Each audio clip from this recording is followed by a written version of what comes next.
Hello everyone and welcome to Book Talk. This is Carolyn Gibson and today we have with us Dr. Oakley Jordan, the author of Death's Parallel. Welcome, Dr. Jordan. Thank you very much. Your book is published by Rainbow. Rainbow Books, And this book is not a book for the faint of heart.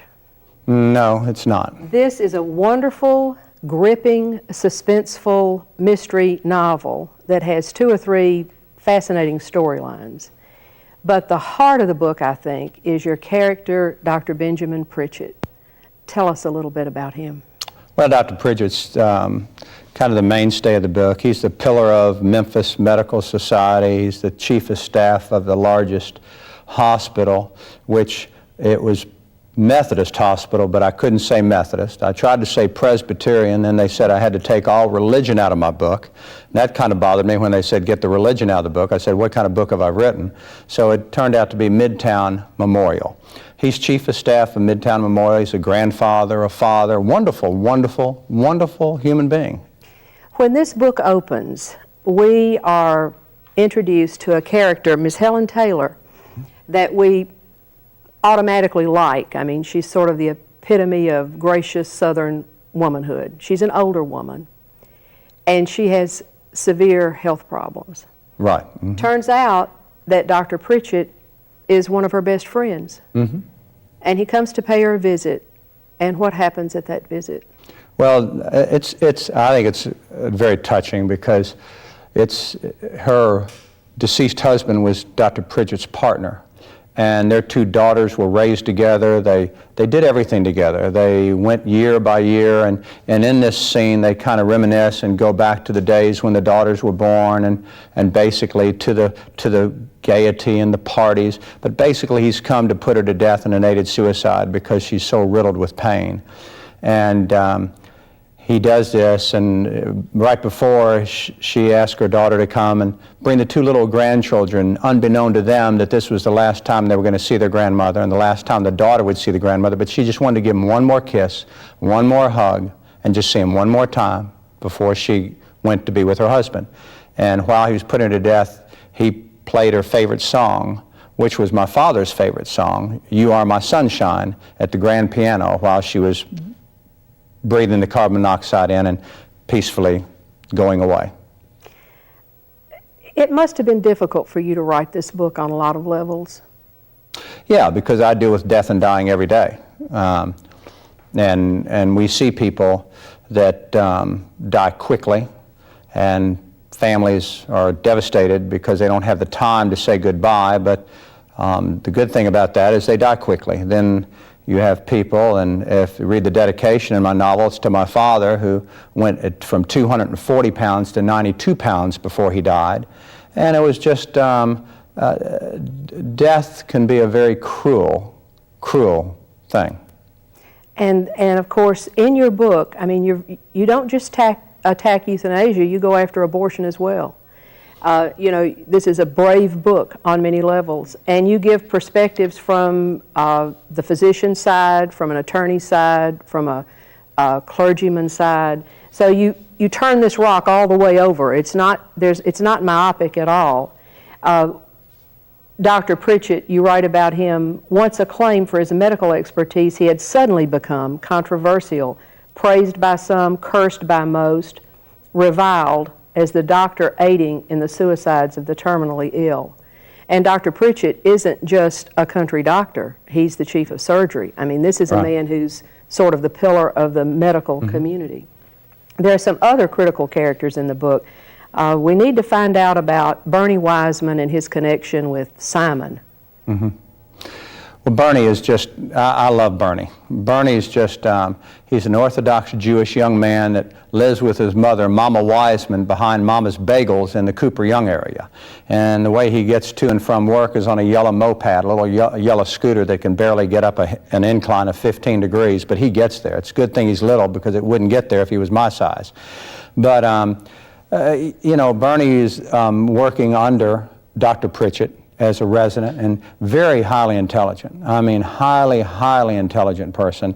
And he's the one that basically picks up on these messages through the fax machine. And basically, he's the one that does a little detective work and puts all the clues together and really is such a big help to Dr. Pritchitt through this whole escapade, this whole thing. What sort of messages come on the fax machine? Well, for instance, if Simon, who is the serial killer, if he'd say something like, and for those that know Midtown area, there are streets such as Harbert and Anderson. And he would say things like, Dr. Anderson, this is Dr. Harbert. We found more evil in the world. Well then, Dr. Harbert, we must deliver the evil. So when you weeded through all the clues and everything, it finally got to the point that if you went to the corner of Harbert and Anderson, and the big city given garbage containers that the city gives to all the residents to put the garbage in, that's where you'd find the dead body. And the dead bodies are usually, or always in this case, women who have had an abortion. They're as Simon looks at it, they're the murderers of God's unborn innocents. They're the ones that are killing the unborn, and so Simon believes in his heart that God has sent him here to rid the world of those murderers, and then all of a sudden he believes that Dr. Pritchitt has been ordained as a brother, one helping as people die and he helping people can live, and so he's fixed on this notion that I'm going to have Dr. Pritchitt put me to death in an aided, painless suicide when I'm finished with the killings God wants me to do, so I can then be with my loved ones.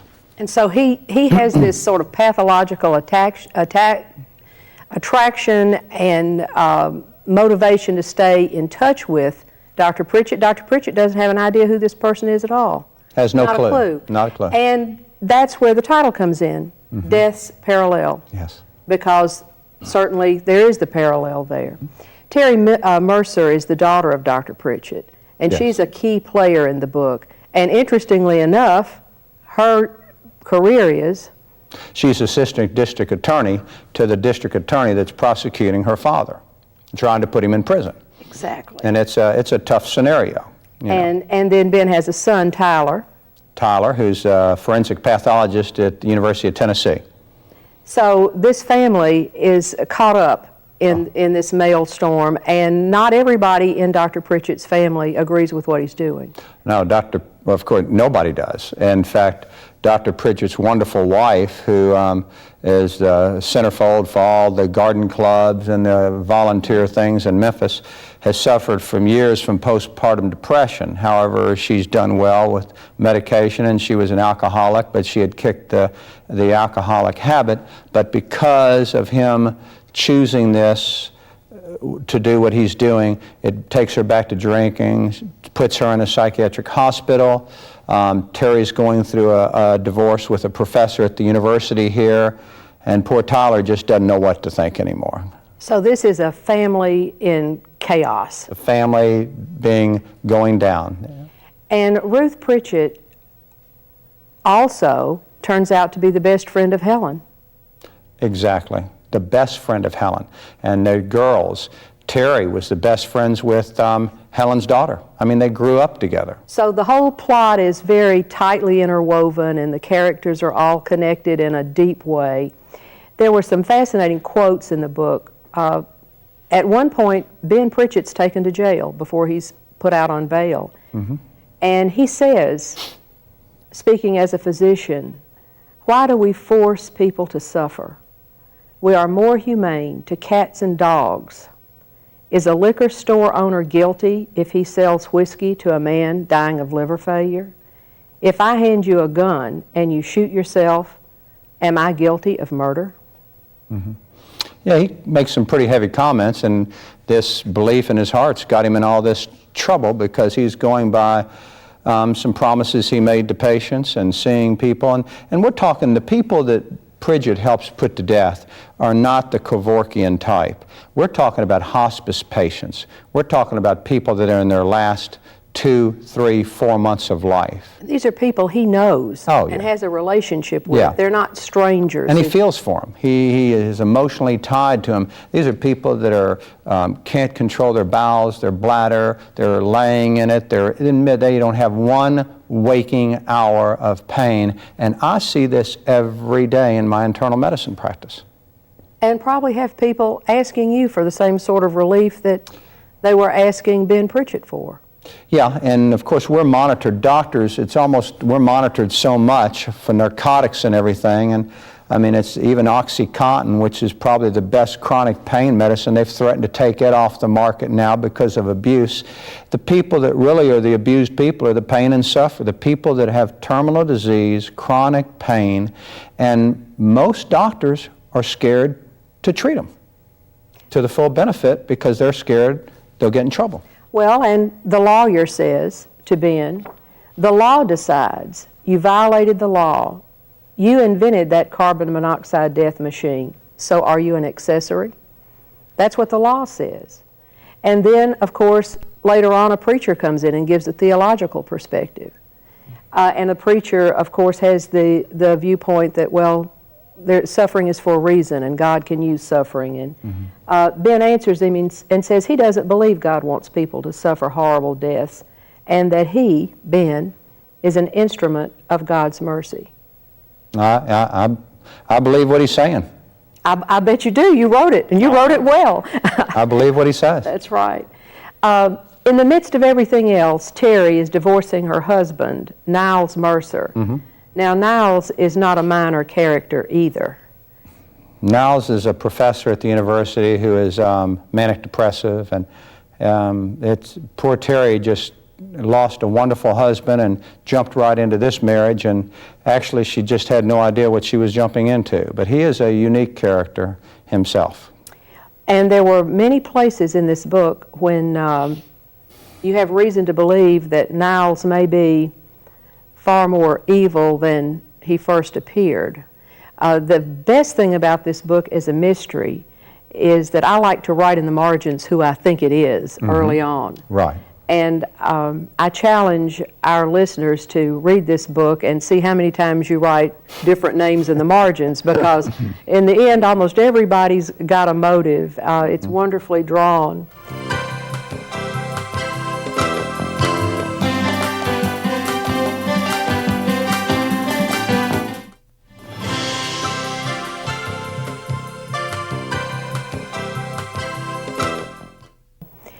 Elsie Lavender is another patient of Ben Pritchitt's, and she's dying of cancer. Talk about how Ben handled her situation, and this is even after he's been put in jail. Well, you know, he's basically been indicted since even the beginning of the book. But what he did was he got it all set up in her house, and because he was ordered to not be present during an aided suicide, he actually made her wait until he went out into her driveway. Now, he didn't really want to do it. She wanted more for him to do that than he did. But I mean, he was still present. And of course, one of the little storylines I did was, and you never hear this, you never hear about someone who is put to death. What about a relative that didn't want them to die? How would that relative handle that? And in the story, you can see what happens to Miss Lavender's son. Danny. Yeah. Danny is a volatile person, and it also makes you think about other situations probably in the medical world when you make decisions that are, are medically correct and family members disagree or don't understand. I guess you find yourself being a teacher as much as a physician on those occasions. Yeah, I mean, today a patient went to surgery with probably 50-50 chance to get through, and I talked to about 18 family members, and it was not unanimous. Some of them didn't want her to go, but she wanted to go, and thank the good Lord she got through the surgery. But yeah, I mean, any decision you make, any one decision you make, and everybody's affected differently. Families are torn apart, and I mean literally torn apart by decisions that are made to a parent or a loved one during hospitalization. I mean, I've seen it where brothers and sisters don't even talk to each other, unfortunately, because these are traumatic decisions and there's a lot of stress, a lot of emotion. Are you Ben Pritchitt? No, I'm not Ben Pritchitt. I basically, Ben Pritchitt, it's a great story. I believe that doctors should help people. And when Pritchitt says that about if you've got a cat or a dog that is suffering, think about it. that dog and cat gets to go to animal heaven. You know, I had a priest wanted to debate me, and I said, you know, that's fine, but I bet you if I was at a dying patient's bed and Jesus was standing next to me, or God was standing next to me, I don't think he'd begrudge me starting a morphine drip on that patient, giving that morphine drip to that patient, kiss him on the head and said, push it until it doesn't hurt anymore. Now I'm talking about in the later stages, it's very controversial. You know what I mean. What I'm saying is controversial. But there was an article written in USA Today in the last month. An oncologist said that he thinks pain and suffering is good for the person dying because it builds character in the family. I don't know where this guy's coming from. He obviously has never had any pain and suffering in his own life. He must not have the same patients that I deal with. It's you know, and it must be of awfully bad character. There are good characters and bad characters that develop, but I think Bid Pritchitt, it makes a good story.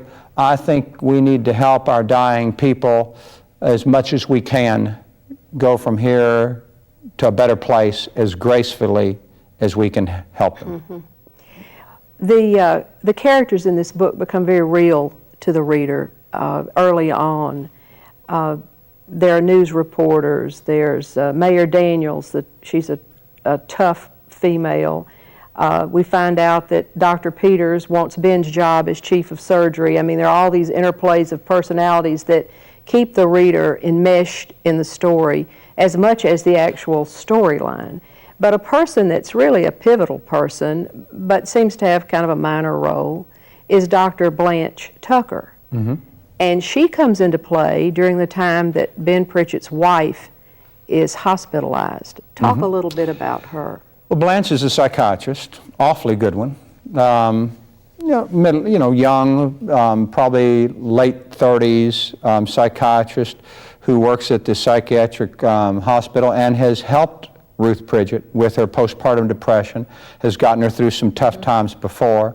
And she's kind of a mystery lady, highly intelligent, seems to always be there, to help, always be there, and is always kind of giving Dr. Pritchitt some advice. And she's got a lot, as the story unfolds, there was a lot of stuff going on there with her sister who's passed away, with a disease called Huntington's chorea that the family has genetically.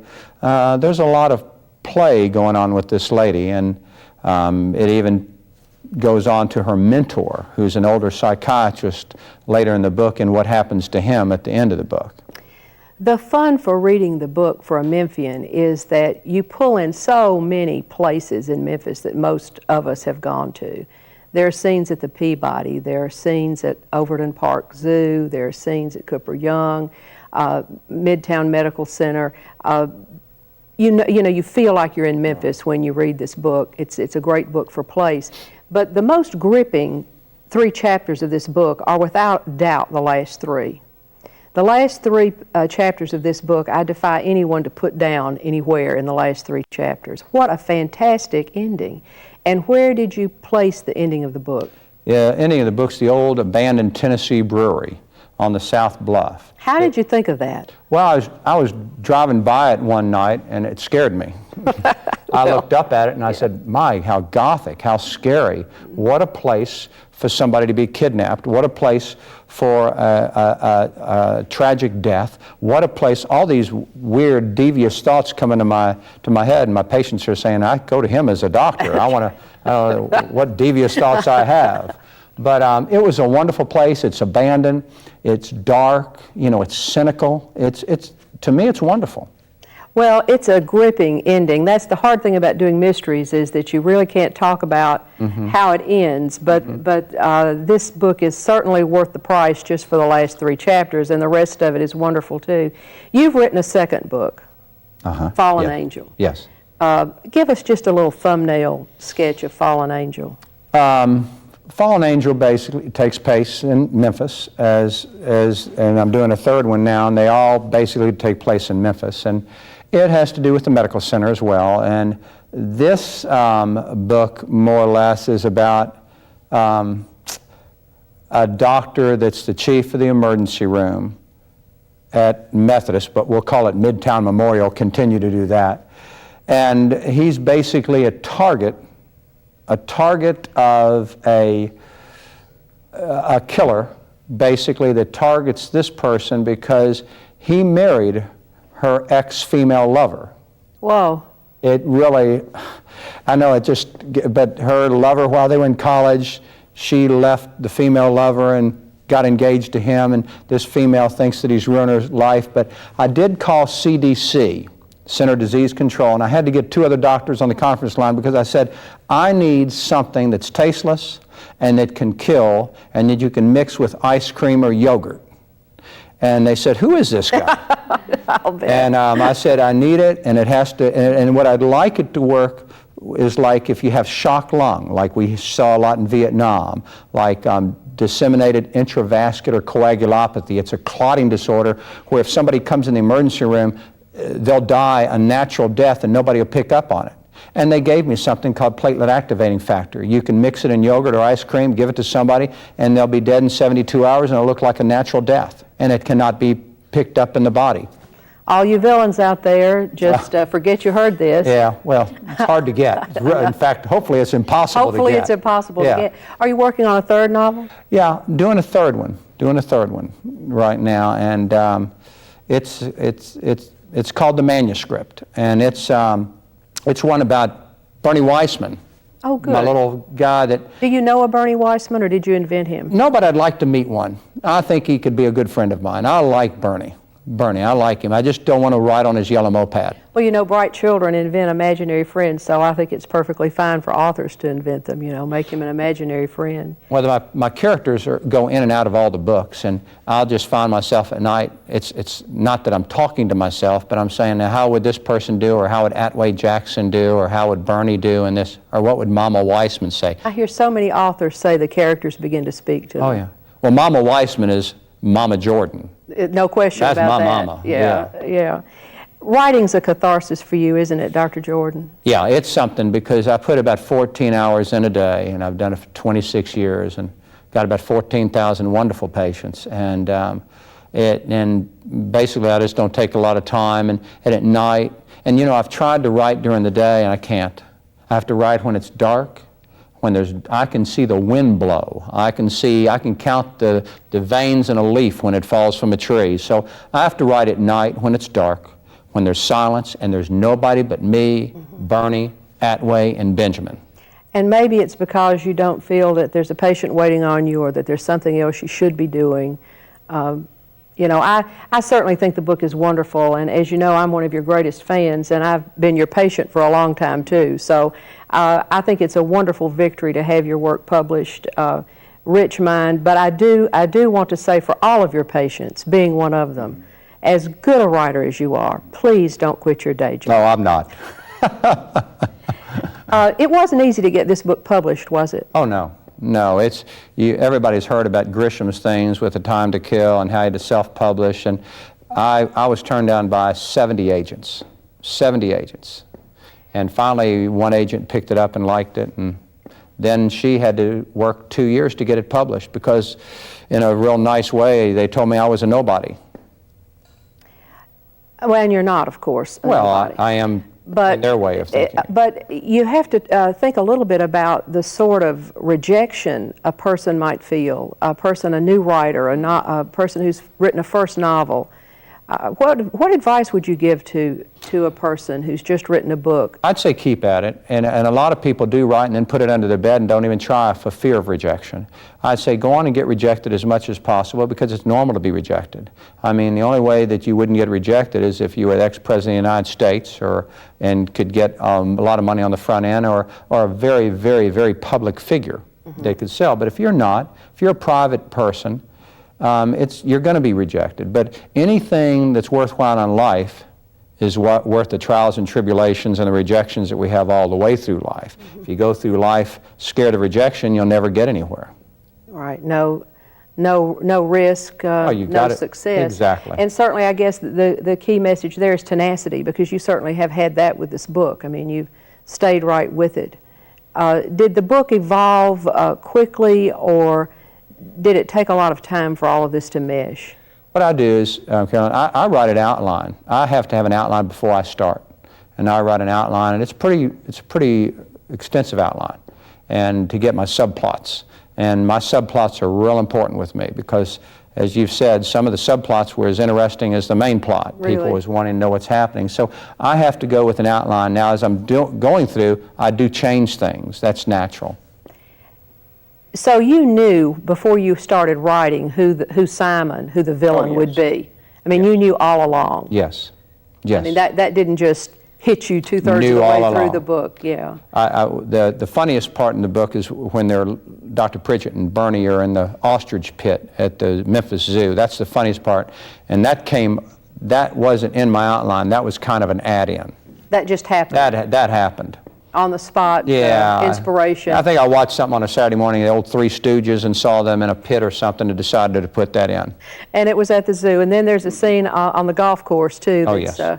Pretty memorable. Yes. Well, it's a wonderful book, and I certainly enjoyed reading it and look forward to seeing Fallen Angel. And would you like to see this made into a movie? Oh, well, of course. Of course I would. And I think Gene Hackman would be a great Benjamin Pritchitt. If Gene Hackman's relatives are listening out there. That's right. I think this, and Paul Newman and Joanne Woodward, don't wait too long. This would be a wonderful cameo. Just go ahead and... This is it. And cast this thing today, and I'd like to opt for the part of Blanche Tucker. You think I could pull that off? I think you could. I think you'd be a good Blanche Tucker. Well, it's been wonderful to have you today. Thank you so We're much. talking to Dr. Oakley Jordan, who has written a wonderful suspenseful novel, Death's Parallel. Thank you for being with us. Thank you so much.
You're watching the Library Channel, a broadcast service of the Memphis Public Libraries and the City of Memphis.